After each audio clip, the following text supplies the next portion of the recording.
J'appellerai cette vidéo « Propagande 101 » afin de décrire et d'expliquer la science qui se cache derrière la propagande politique.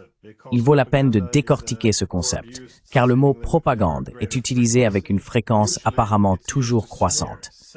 En général, il sert à diffamer, censurer et réduire au silence ceux qui ont des opinions opposées.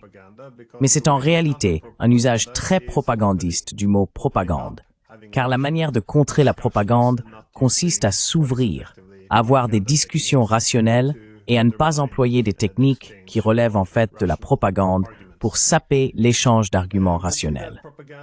Nous voyons donc que la propagande a un sens précis, et comme je l'ai dit, il existe une science derrière elle, une science très exacte en réalité. Ce sera donc une introduction à cette science. Ainsi, la propagande est aujourd'hui couramment associée au mensonge, à la désinformation ou à la répétition des récits, même de camps opposés.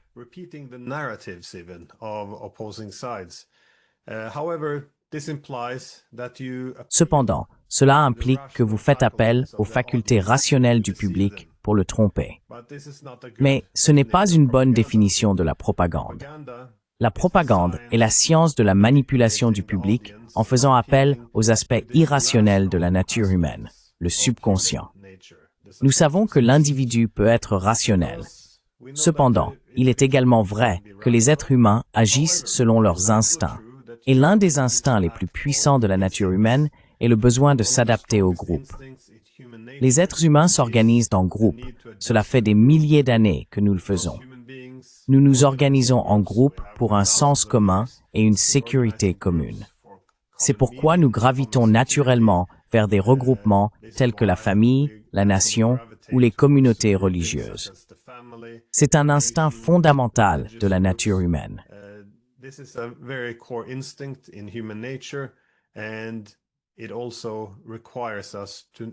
Et cela nous oblige également à nous adapter précisément au groupe qui nous entoure.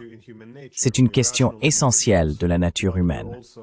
Nous sommes des individus rationnels, mais nous sommes aussi, dans une certaine mesure, des animaux irrationnels, organisés en groupe. Nul autre que Sigmund Freud n'a introduit la science de la psychologie des foules. Il a reconnu que si l'individu est rationnel, dans un contexte de groupe, il perd son sens de l'individualité.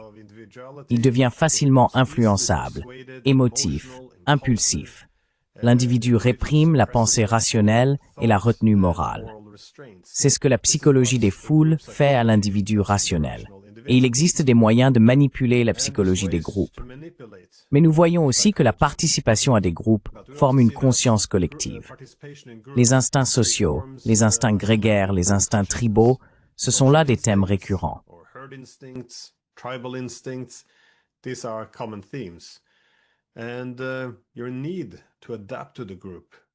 Et ton besoin de t'adapter au groupe submerge vraiment les considérations rationnelles. C'est pourquoi Freud affirmait que le groupe n'a pas de faculté critique. Il ne fait que s'adapter au groupe. En d'autres termes, ce qu'un individu ne ferait jamais en raison de contraintes morales ou de considérations rationnelles, il serait plus enclin à le faire si cela fait partie d'une activité collective. Si le reste du groupe le fait, il s'alignera instinctivement sur le groupe et sera guidé davantage par l'émotion que par la raison. Maintenant, si l'on peut manipuler cette psychologie de groupe inconsciente, il n'est plus nécessaire de faire appel à l'aspect rationnel de la nature humaine.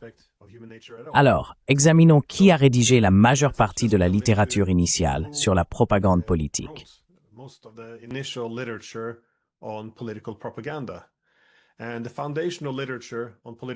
La littérature fondatrice sur la propagande politique a été élaborée il y a plus d'un siècle par Edward Bernays, qui se trouvait être le neveu de Sigmund Freud. Bernays a bâti ses idées sur les travaux de son oncle, en particulier sur la manière de manipuler la psychologie de groupe et les aspects irrationnels de la nature humaine. Il a contribué à convaincre le public américain de soutenir la Première Guerre mondiale grâce à des slogans porteurs d'un sens collectif plus profond, tels que « la guerre pour mettre fin à toutes les guerres » et « la guerre pour rendre le monde sûr pour la démocratie ». Encore une fois, cela ressemble à du marketing, comme s'il vendait un produit. Et dans une large mesure, c'est bien ce qu'est la propagande politique, le marketing de la politique. En réalité, le marketing et la propagande politique accomplissent en grande partie les mêmes fonctions.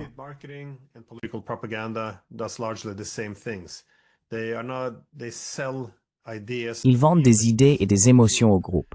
Par exemple, on n'achète pas toujours une voiture pour son utilité. Lorsqu'ils vendent une voiture, ils la vendent en misant sur le statut, l'attrait sexuel et d'autres émotions. Et la politique, c'est souvent la même chose. Par exemple, la liberté est un moyen essentiel de vendre la guerre, et c'est aussi un thème central de la propagande politique. Si l'on veut amener les êtres humains à commettre certaines des pires actions de la nature humaine, il faut faire appel à ce qu'il y a de meilleur en eux. On fait donc appel à la liberté, à la démocratie, à la notion de libération, et c'est ainsi qu'on mobilise les gens pour les guerres. Edward Bernays a participé à la fois au marketing et à la propagande politique. En marketing, il a mené une campagne pour inciter les femmes à fumer, car fumer n'était pas perçu comme très féminin, et c'était surtout les hommes qui fumaient.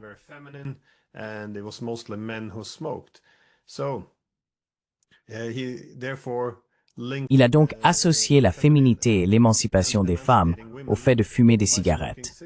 Il a lancé la campagne des torches de la liberté. Lorsqu'une femme allumait une cigarette, ce n'était pas seulement un moyen d'absorber de la nicotine. C'était un symbole d'émancipation. Il a transformé un produit jusque-là masculin en quelque chose d'acceptable pour les femmes également.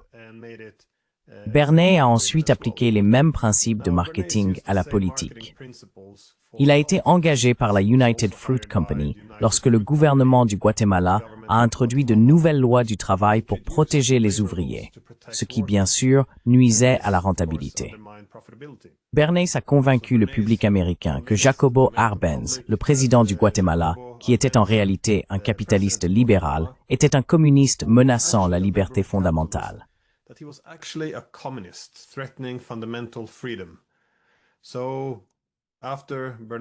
Ainsi, après que Bernays eut réussi à influencer l'opinion publique américaine par la tromperie, Eisenhower est intervenu et a renversé le gouvernement sous le prétexte de lutter contre le communisme et de défendre la liberté. Donc, il ne s'agit pas de renverser un gouvernement pour contrôler ses ressources. Non, il s'agit en réalité d'aider le peuple à accéder à la liberté. C'est ainsi que fonctionne la propagande en tant que marketing de la politique. Et il faut souligner l'importance d'Edward Bernays, non seulement parce qu'il était le neveu qui s'appuyait sur les travaux de son oncle Freud, mais aussi parce qu'en Allemagne, le ministre de la propagande d'Hitler, Goebbels, a reconnu que nombre de ses idées sur la propagande politique provenaient d'Edward Bernays. La propagande n'est donc pas apparue de nulle part. Elle répondait à une demande.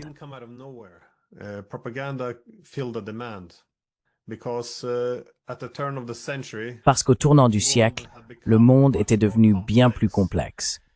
Il était devenu irréaliste de s'attendre à ce que les gens, même les politiciens bien informés, puissent être pleinement conscients de tout ce qui se passait autour d'eux, dans tous les coins du monde, dans les domaines économiques, sociaux et politiques.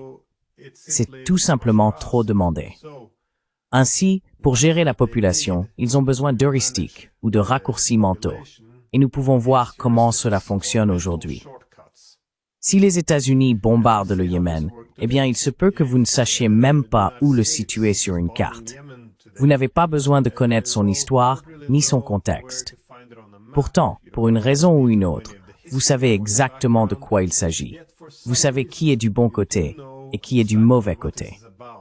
Et vous le savez parce que nous, le groupe auquel nous appartenons, ceux qui attaquent, sommes des démocraties libérales. Nous sommes les gentils.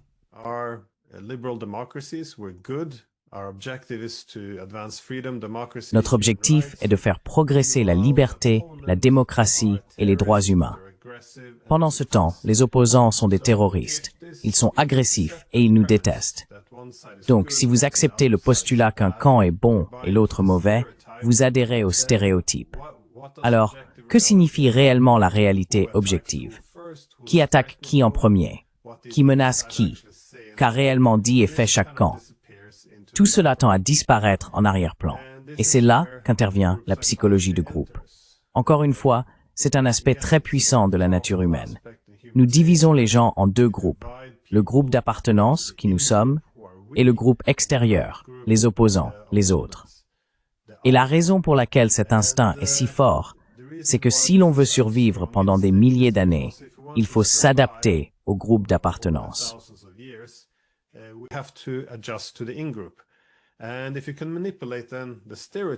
Et si l'on peut manipuler les stéréotypes du groupe intérieur et du groupe extérieur, alors encore une fois, la réalité objective n'a plus vraiment d'importance. Car si nous envahissons quelqu'un, c'est pour faire progresser la liberté, pour aider les populations que nous envahissons. Pourtant, si nos adversaires envahissent, c'est exactement l'inverse. C'est pour détruire la liberté, asservir et étendre un empire. Ainsi, chaque fois que vous entendez un discours ou une politique formulée dans le langage du bien contre le mal, vous savez qu'il y a de la propagande politique en jeu.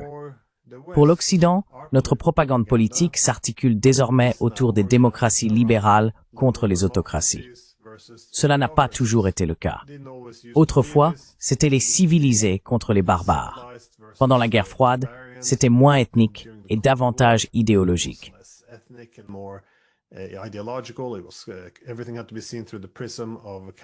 Tout devait être vu à travers le prisme du capitalisme contre le communisme, de la liberté contre l'esclavage. Après la guerre froide, cela a de nouveau été reformulé comme une lutte entre la démocratie libérale et les autocraties. C'est essentiellement une manière de dire les gentils contre les méchants. Et bien sûr, il y a une part de vérité là-dedans. Les démocraties occidentales ont tendance à être plus libérales et démocratiques que leurs adversaires. Pourtant, l'idée que cela explique tous les conflits du monde est tout simplement absurde. Cela simplifie à l'excès et appauvrit les complexités. Et cela le fait pour une raison très claire, affirmer qu'un camp est bon et que l'autre est mauvais.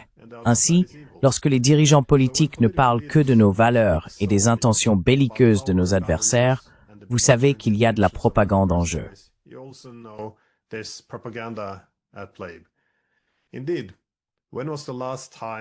En effet, quand nos politiciens, ou nos journalistes d'ailleurs, ont-ils pour la dernière fois abordé la question des préoccupations sécuritaires concurrentes? Tous les pays ont des préoccupations de sécurité différentes, et nous nous retrouvons souvent en situation de compétition sécuritaire. C'est ainsi que l'on favoriserait la paix, en ayant une compréhension mutuelle de ce qui inquiète l'autre partie. On essaierait de ne pas renforcer sa propre sécurité au détriment de la leur, et on chercherait des solutions communes pour une paix commune. Mais encore une fois, quand nos politiciens ou nos journalistes ont-ils osé pour la dernière fois discuter des préoccupations et des intérêts sécuritaires de la Russie, de la Chine ou de l'Iran? Ils ne le font plus. Ils se contentent d'expliquer pourquoi ces pays sont mauvais et pourquoi ils s'opposent à nos bonnes valeurs.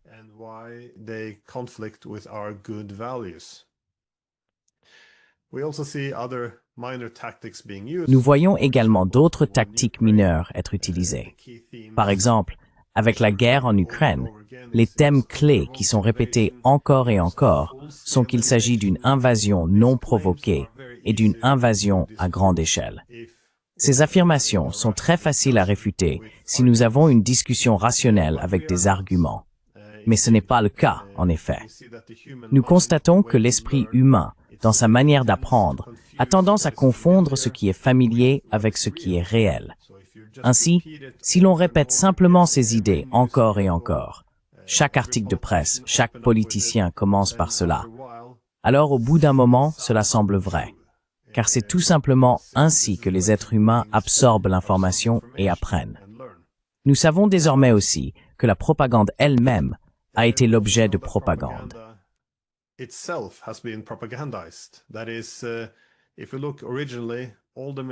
Si l'on remonte à l'origine, tous les principaux spécialistes de la propagande reconnaissaient que les démocraties en dépendent, en réalité davantage.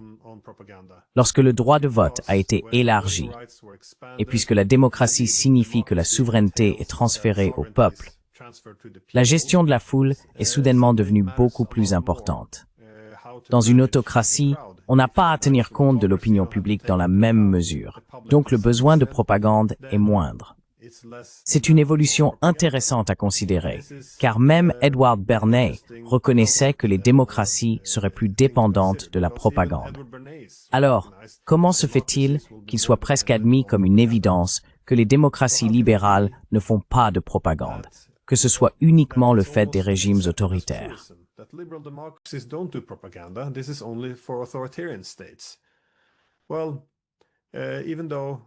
Eh bien, même si les premiers propagandistes considéraient la propagande comme une profession respectable avant la Première Guerre mondiale, il a fallu changer cela, car les Allemands avaient terni le nom de la propagande. Leur propagande pendant la guerre avait créé trop de connotations négatives. Ainsi, comme nous le faisons souvent en matière de propagande, on manipule le langage. Edward Bernays a joué un rôle clé à cet égard. Il l'a rebaptisé « Relations publiques ». Et encore une fois, c'est ce que nous faisons. Le groupe intérieur, celui qui est bon, fait des relations publiques. Le groupe extérieur, l'autre camp, lui fait de la propagande. Si nous manipulons la société d'autres pays, nous appelons cela « mobiliser la société civile ». Nous disons que nous faisons vivre la démocratie. Si nos adversaires font exactement la même chose, alors c'est de la guerre hybride. Ainsi, on crée deux ensembles langages pour éviter toute comprise un groupe intérieur et l'autre extérieur.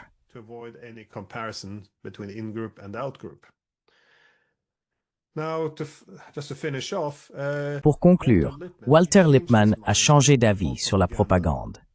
Il a également joué un rôle clé dans le développement des premiers écrits sur la propagande politique.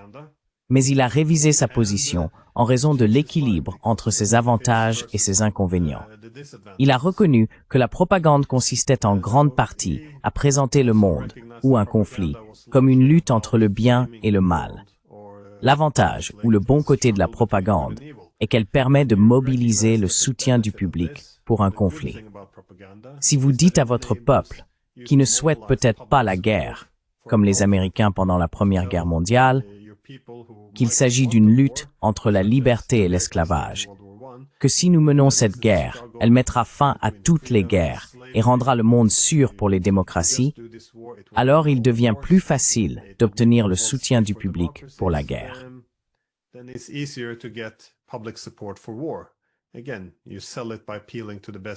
Encore une fois, on le vend en faisant appel à ce qu'il y a de meilleur dans la nature humaine. Cependant, Walter Lippmann a changé d'avis, car il soutenait que si la propagande est excellente pour faire la guerre, elle est désastreuse pour faire la paix. Une fois qu'une paix viable devient possible ou accessible, elle devient impossible à atteindre. Il faisait remarquer, comment peut-on faire des compromis avec le mal? Si vous convainquez votre public que vous combattez un adversaire maléfique, comment pouvez-vous parvenir à une paix viable? C'est pourquoi la propagande est très efficace pour mobiliser le public en faveur de la guerre. Mais dès qu'il faut mettre fin à la guerre, qu'une solution pacifique soit envisageable ou que nous soyons simplement en train de la perdre, une paix viable n'est plus possible. Et quelle meilleure description pour cette guerre actuelle en Ukraine?